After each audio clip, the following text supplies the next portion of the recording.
Jopur mag bel e kaonti ma Migori ogolo ywak ewi nengo bel mosiko ka lokore kinde ka kinde ka koro gikwayo sirikal mondo odonjre e wachno mapiyo piyo. Jopurgo kotelnegi kod japur Elkana Jowi giwacho ni kembe ma bende nochiwo rak ne jopur mondo opidh bel medo mana duoko piny nengo bel, gino makoro miyo jopur ok nyal yudo yuto makare.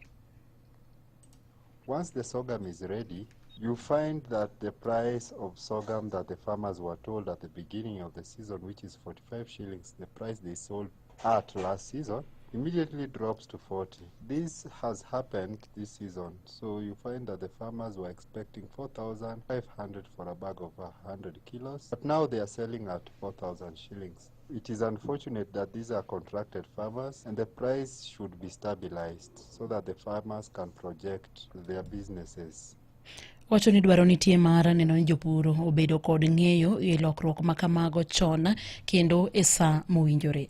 Without prior notification to the farmers, without consultation, without negotiation. These are some of the challenges we are facing in sorghum cultivation. But now, if the market is not stable, it is really taking us back in sorghum cultivation. We have made serious strides in sorghum cultivation in Migori, and I'm requesting the Ministry of Agriculture, Migori County, to look into this matter and have a sit down with EABL.